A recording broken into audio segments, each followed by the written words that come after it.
Olá pessoal, estou aqui com vocês para mais uma das nossas aulas de física e hoje nós vamos falar aí dos resistores elétricos.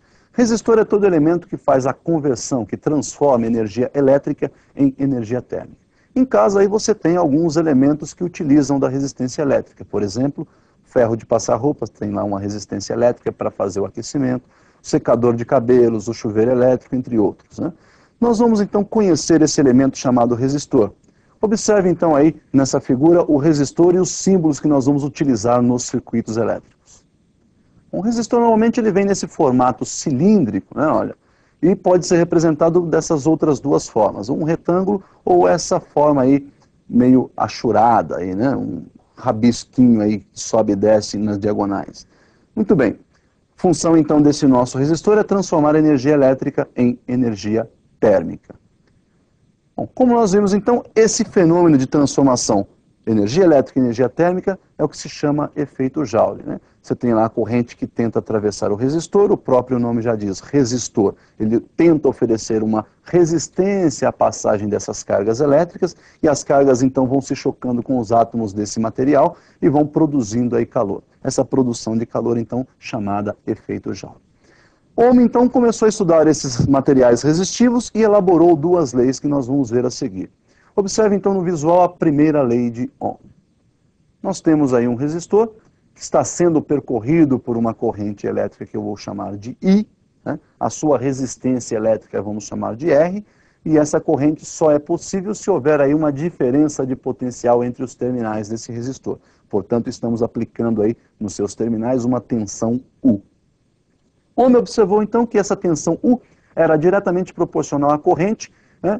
Corrente que está percorrendo esse resistor e também diretamente proporcional a essa resistência elétrica. Daí então nós temos uma relação matemática onde a tensão é igual ao produto da resistência elétrica pela intensidade de corrente elétrica, U igual R vezes I. Se nós formos traçar aí um gráfico representando a tensão elétrica em função da corrente para este resistor, nós temos aí, por exemplo, no eixo vertical a tensão, eixo horizontal a intensidade de corrente, e nós vamos ter aí para esta relação uma reta crescente. Então nós temos aí uma reta que passa lá pelo cruzamento dos eixos e vai crescendo, né? Conforme aumenta a corrente, aumenta também a tensão. O coeficiente angular dessa reta pode ser determinado, olha, tangente desse nosso ângulo θ aí, de inclinação da reta da função, é numericamente igual à relação entre cateto oposto, que está representando a tensão, e o cateto adjacente aí, que representa a nossa corrente I. U dividido por I. Se trocarmos esse U aí por R vezes I, nós vamos ter então na relação RI dividido por I. Simplificando I, nós chegamos à conclusão que a tangente de θ é numericamente igual à resistência elétrica do resistor. Então nós vimos aí a primeira lei de Ohm que relaciona a tensão aplicada à corrente que percorre o nosso resistor e a resistência elétrica do resistor. Não esqueçam que essa análise foi feita por Ohm, mantendo sempre constante a temperatura do resistor. Por isso ele considera a resistência constante. E aí ele começa a analisar outros tipos de materiais resistivos e começa a fazer comparações entre áreas, o diâmetro do material, comprimento do material, tipo de material, e elabora a sua segunda lei. Então observe aí a segunda lei de Ohm nesse visual que eu preparei para vocês. Nós temos aí um resistor, olha, no formato cilíndrico, área de secção nós chamamos de A, resistência elétrica eu vou chamar de R. Esse material possui uma resistividade, então nós temos materiais que são mais resistivos, materiais que são menos resistivos. A resistividade nós vamos representar pela letrinha grega ρ, né? E tem aí um comprimento do resistor que nós chamamos de L. Então olha lá, A é a área de secção transversal, L é o comprimento desse material resistivo, ρ é a resistividade desse material e R vai representar a resistência elétrica desse nosso resistor. Segundo Ohm, então, a resistência elétrica ela é diretamente proporcional à resistividade, ou seja, quanto mais resistivo for o material, maior a resistência que ele oferece. É diretamente proporcional ao comprimento desse material, consequentemente, quanto maior for o comprimento, maior é a distância que as carguinhas devem percorrer. Consequentemente, maior será o número de choque entre as carguinhas elétricas e os átomos desse material. Portanto, quanto maior o comprimento, maior a resistência elétrica. E inversamente proporcional à área. Você aumentando a área, você então facilita a locomoção dessas cargas elétricas, então você reduz a resistência elétrica. A unidade de resistência elétrica, em homenagem então ao criador das duas primeiras leis, primeira e segunda lei, vai aí para o ohm. E nós vamos representar pela letra grega ômega, que é essa aí que parece uma ferradura, né? Então a unidade de resistência elétrica é ohm. Então nós vimos aí as duas leis de Ohm para os resistores elétricos.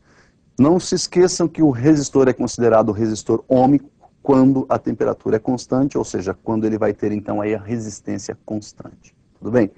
Bom, nós vamos agora aprender como associar esses resistores, né? Para efeitos aí práticos, nós podemos associar esses resistores em série e em paralelo. Observe então como é que nós vamos fazer essa associação em série. Bom, na associação em série nós temos aí um resistor após o outro, e observe então que a corrente que passa pelo primeiro resistor é a mesma que vai passar pelo segundo, é a mesma que vai passar pelo terceiro. Ou seja, na associação em série, a corrente elétrica é comum a todos os resistores que estão associados. Bom, se nós lembrarmos a primeira lei de Ohm, U igual a R vezes I, para cada um desses resistores nós vamos ter uma tensão particular. Para o resistor R1 tem uma tensão U1, né? Então U1 é R1 vezes I. Para o resistor R2 a mesma coisa, para o R3 também, né? Tensão U2 é R2 vezes I, a tensão U3 é R3 vezes I. Então nós temos, na verdade, aí na associação de resistores em série um divisor de tensões. Se você pegar toda a tensão que está aplicada a esta associação de resistores, ela foi dividida em três, no nosso exemplo, aí, em três tensões parciais. Nós temos então que a tensão total é o somatório das tensões parciais. A tensão total, então, seria a soma de U1 mais U2 mais U3. O resistor equivalente, aí, lembrando que a corrente é a mesma para todo mundo, né, para todos os resistores, uma resistência que poderia substituir esses três aí, ela pode ser então dada pela soma, né, dos resistores que estão associados. A resistência equivalente então é dada pela soma de R1 mais R2 mais R3. Então nós vimos aí o primeiro caso de associação em série. Podemos fazer associação também em paralelo. Observe então aí a associação em paralelo dos resistores. Bom, então nós temos aí os resistores em paralelo e agora percebam que não é mais a corrente que é comum a todos os resistores. Nós temos aí agora a tensão elétrica comum a todos eles. Então, numa associação em paralelo, a tensão elétrica para todos os resistores é a mesma. A corrente agora está se dividindo, então nós temos aí um divisor de correntes, né? A corrente I entra ali pelo lado esquerdo, já no primeiro nó ela se divide em duas partes, I1 que vai para o resistor R1 e o I2 que continua subindo. No segundo nó nós temos uma nova divisão, o I2 se divide em I3 que vai para o resistor R2 e I4 que continua subindo, e esse I4 é quem vai passar lá no resistor R3. Bom, podemos dizer que a corrente I total que entrou pelo circuito aí é a soma das correntes I1 e I2. Ela se dividiu ali embaixo entre I1 e I2. Se somarmos I1 mais I2, nós temos novamente a corrente I. E sabemos também que a corrente I2 se dividiu em I3 e I4. Se somarmos I3 mais I4, nós temos então a corrente I2. Podemos então substituir na primeira equação, né, a corrente I2 por I3 mais I4. Então nós temos que a corrente I é igual a I1 mais I3 mais I4. Nós não podemos esquecer então que lá pela primeira lei de Ohm nós também podemos isolar a corrente, né? Nós podemos dizer que a corrente é U sobre R, tensão sobre resistência.